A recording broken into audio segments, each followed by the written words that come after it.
The warning signs were clear.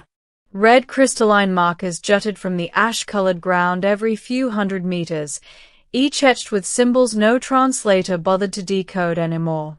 Every star chart labeled the region the same way. Forbidden Zone, no survivors confirmed.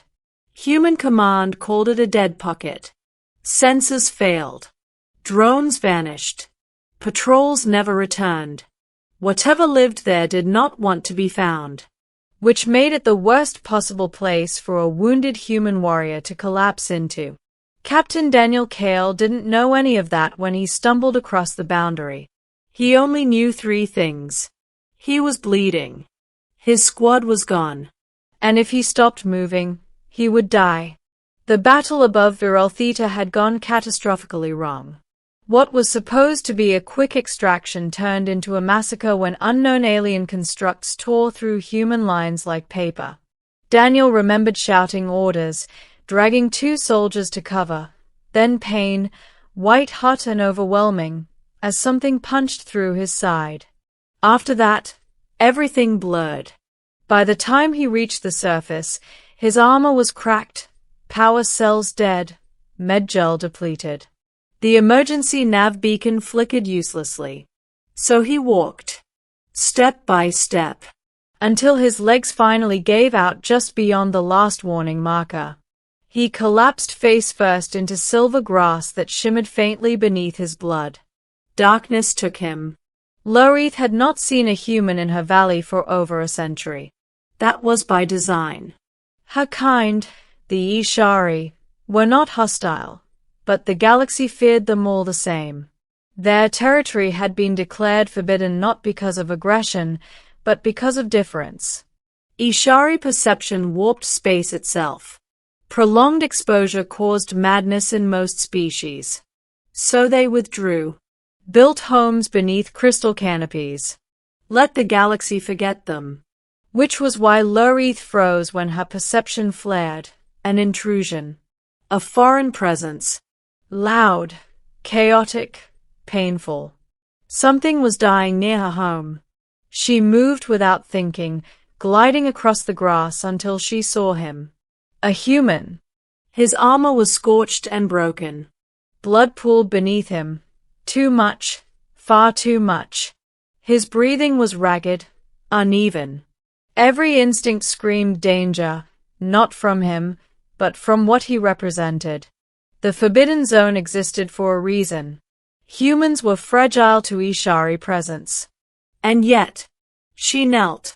His mind brushed hers by accident, a raw, unshielded thing full of static and pain and stubborn refusal to surrender. He wasn't screaming. He wasn't panicking. He was holding on. Lorith inhaled sharply.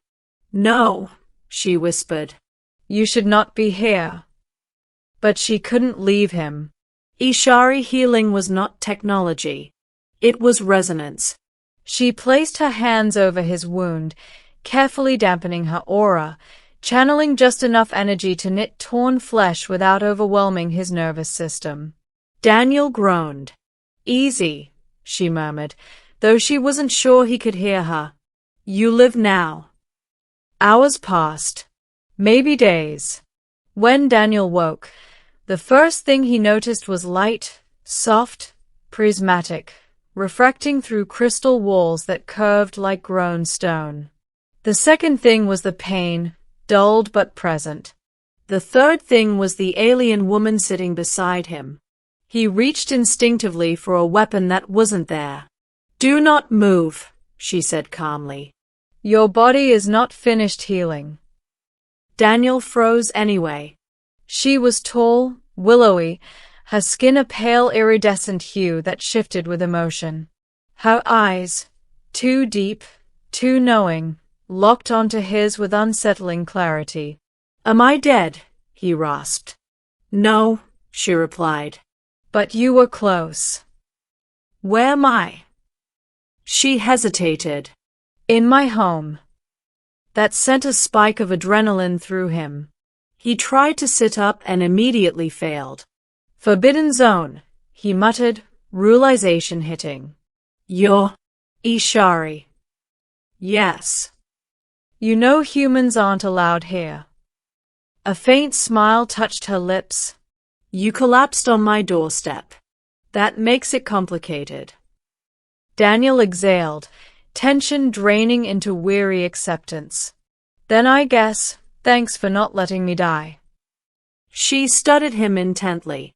Most species would have gone mad within moments of exposure to my presence. Lucky me, he said weakly. No, she corrected softly. Remarkable you. Over the next days, Daniel recovered slowly. Loreith fed him nutrient broths synthesized from local flora. She spoke little, but stayed close, monitoring his vitals with senses no machine could replicate. He learned things too. That the Ishari once guided civilizations quietly, subtly, until fear drove them into isolation. That Loreith chose solitude long before it was mandated. That she was not dangerous by choice, but by nature. You're afraid I'll hurt you, Daniel said one evening as she pulled her hand back slightly whenever he shifted too close. Yes, she admitted. He frowned. Then why help me at all? Her gaze softened. Because you did not surrender, even while dying. That resonates. One night, alarm screamed. Not from her home, but from the valley itself. Hunters. The same alien constructs that destroyed Daniel's squad had traced him here. Loreith stiffened. You must leave. Daniel forced himself upright despite the pain. Not happening.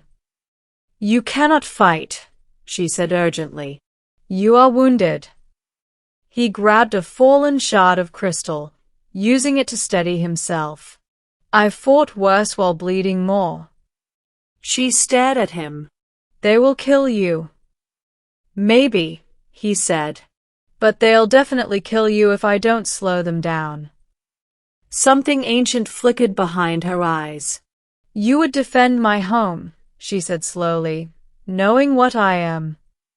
Daniel met her gaze. You saved my life. That's enough. When the hunters arrived, they found something unexpected.